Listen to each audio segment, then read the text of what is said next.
రాత్రిగాలి అంతగా చల్లగా ఉంది. ఆ పక్కనే ఉన్న గది మాత్రం వెచ్చగా ఉంది. కిటికీ బయట వర్షం చినుకులు కిటికీ చిలకరించేవి. లోపల మాత్రం నిశ్శబ్దం. నేహ ఒక్క గ్లాస్ నీళ్లు తాగుతూ బాల్కనీ వైపు చూస్తుంది. ఆమె ఊపిరిలో ఏదో అలా తడిమినట్టు.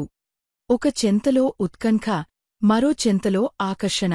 ఆరవ్ సోఫాలో కూర్చున్నాడు. కాని అతని చూపుమాత్రం నేహనుంచి ఒక సెకను కూడా తొలగట్లేదు. ఆమె జుట్టు తడిసి కిందకు జారుతున్న తీరు, ఆమె మెడ పక్కన పడుతున్న చుక్కలు, వాటిలో ఏదో మాంత్రికత అతని కళ్లను అక్కడే నిలిపేసింది. నేహ అతని చూపు పసిగట్టింది. అది సిగ్గుకాదు, అది దాచలేని వేడి. ఆమె నెమ్మదిగా అతనివైపు నడిచివచ్చింది. ఒక్కో అడుగు దగ్గరగా వచ్చిన కొద్దీ ఆరవ్ గుండె కొట్టుకోవడం పెరుగుతూనే ఉంది. ఆమె దగ్గరికి వచ్చి అతని ఎదుట ఆగింది. కొన్ని సెకన్లు ఇద్దరూ ఏమీ మాట్లాడలేదు. శ్వాసల శబ్దమే వాతావరణాన్ని నింపేసింది. ఆరవ్ ఎప్పటిలాగే ముందే వచ్చి మాట ప్రారంభించలేదు. ఈసారి నేహే మొదలుపెట్టింది. ఎందుకు ఇలా చూస్తున్నావ్? అని ఆమె దగ్గరగా వాలి మాట్లాడింది.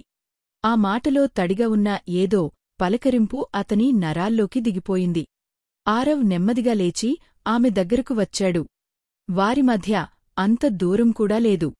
ఒక్క శ్వాస దూరం మాత్రమే. చూడకుండా ఎలా ఉండగలను నేహా? అని అతను నెమ్మదిగా అన్నాడు, ఆమె కళ్లలోకి బలంగా చూడుతూ. నేహ గుండె వేగం అతని దగ్గరకు వచ్చిన క్షణమే మారిపోయింది. ఆమె అతనికి చాలా దగ్గరగా నిలబడింది. బయట మిన్నటి మెరుపు, లోపల ఇద్దరి శ్వాసలు ఒకే రీతిలో దూసుకుపోతున్నాయి. వారి నరాల్లో ఎలాంటి ఆందోళన లేదు. కాని కోరిక అణకువైనదేనా, లోతైనదేనా? అదే గాలిలా వీరి చుట్టూ విస్తరించింది. ఆరవ్ తన చేయిని ముందుకు చాపి నేహ చెంప పక్కన జారిన చిన్న జుట్టు తీగను సర్దాడు.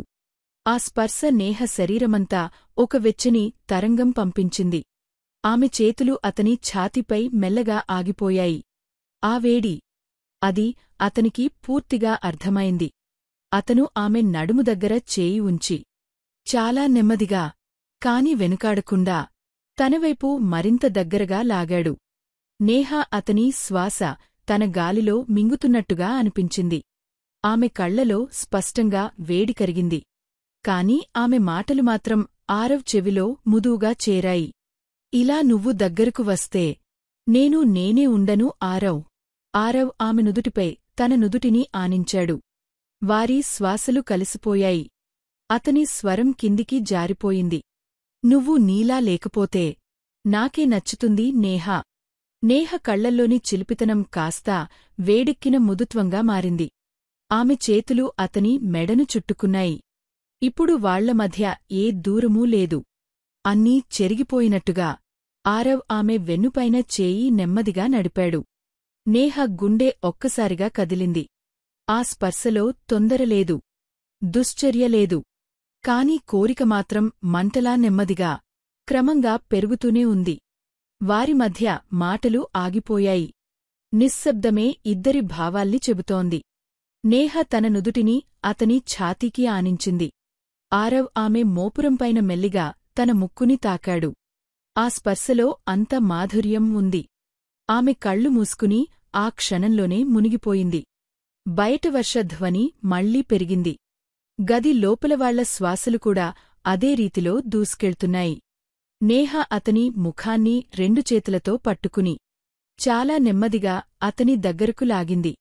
అది ముద్దు కాదు, అది స్పర్శ కాదు, అది ఒక ముందు వచ్చే ప్రతి క్షణానికి ఇచ్చిన వాగ్దానం. ఆరవ్ ఆమె నడుమును చుట్టి దగ్గరకు లాగేశాడు. ఆమె శరీరం అతని ఛాతీకి బిగిపడింది.